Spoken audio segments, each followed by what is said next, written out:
Frederick Douglass, The Last Day of Slavery, written by William Miller, illustrated by Cedric Lucas. Frederick Douglass was born a slave. He never knew his father and saw his mother only a few times. She walked all night through the freezing woods, across fields burned white by the moon. She walked all night just to hold him. Frederick remembered her face for the rest of his life. Dark skin and warm eyes, a mouth that broke into a loving smile. His grandmother raised Frederick. She told him that he would not see his mother again, that the slave master had sold her to another plantation many miles away. Frederick tried to understand, but when he thought of his mother, tears and more tears came into his eyes. He soon learned that even children were expected to work in the fields. Walking behind the grown-ups, he pulled weeds that grew between the corn rows. Only on Saturday was he allowed a few hours of play, but Frederick was shy and didn't care for the children's games. He thought about his mother, why she had to go away. He wondered why he was a slave, why the master was the master. All around him, Frederick saw frightened people, men and women who walked with their heads down, who never spoke above a whisper when the overseer was nearby. But still the overseer would beat them. Once, Frederick saw him whip the master's favorite slave. The old man had overslept, forgotten to groom the master's prize stallion. Frederick felt the blows on his back, on the back of all the slaves who stood beside him. At night, when he lay beside the fire, Frederick planned to escape. He dreamed of running away to the north, to the cities where black people had no fear of whites. He dreamed of stealing a boat, rowing down the river to the sea, rowing all the way to New York, but all Frederick could do was dream. The master expected more of him as he grew older, stronger. Sometimes, in the fall, Frederick worked in the fields until midnight. The first light of dawn found him back in the same row of corn or cotton.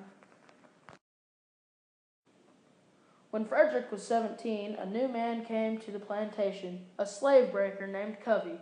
His job was to break the spirit of any man or woman who tried to escape, who longed to be free.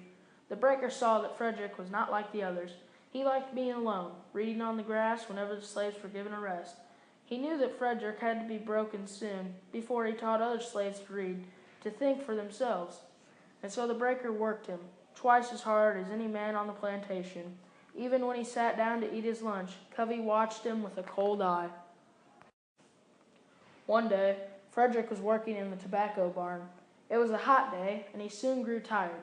Dizzy and sick, he stumbled out into the light, fell down beneath an oak tree. The breaker told Frederick to get up and finish his work. Frederick tried to explain, but Covey wouldn't listen. Frederick felt the blow of a hickory stick against his head. The breaker hit him again and again until he crawled into the barn. That night, Frederick ran away. He hid in the woods and ate wild berries, drank water from a shallow stream. He knew he would be beaten or even killed if he returned. He had never felt such pain or loneliness before. Lying in the dark of the woods, he wished he were an animal, a creature with fur and claws to protect himself. He wished he were a bird, able to soar over the treetops, fly on the wind as far as the sea. When the sun came up, Frederick heard someone walking toward him. He was about to run when he saw a fellow slave, a kind man named Sandy.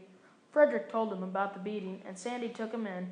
In front of the fire, he cleaned Frederick's wounds, gave him Indian corn to eat. Sandy knew the magic of Africa, spells and charms their people brought to America on slave ships. He gave Frederick a magic root that would protect him from the breaker's whip. Frederick wanted to believe in magic, anything that would save his life. When he returned to the plantation, the breaker called him to the whipping post. Frederick saw the anger in Covey's eyes and knew no magic would save him now. He knew that any man, slave or free, had to defend himself. The breaker struck him across the chest with his knotted whip. Frederick raised his arm to stop the second blow, and the fight began. While they kicked and hit each other, while they wrestled in the dirt, the slaves watched in disbelief. They had never seen a slave defend himself. They had never seen such courage. When the fight was over, the breaker looked at Frederick with new eyes. Fear was in his eyes, but also respect. Frederick knew that Covey would never strike him again. He would never admit that a slave had fought back, a slave he couldn't break. That night, while he lay by the fire, Frederick thought about his mother. He remembered how she had walked all night across the frozen fields just to hold him. He told himself that he would never think or act like a slave again. He promised his mother that one day he would escape, that all slaves would be free. Frederick looked up into the sky and saw the moon drifting through the clouds. After the moon came a star, pale and far off, but burning in the sky.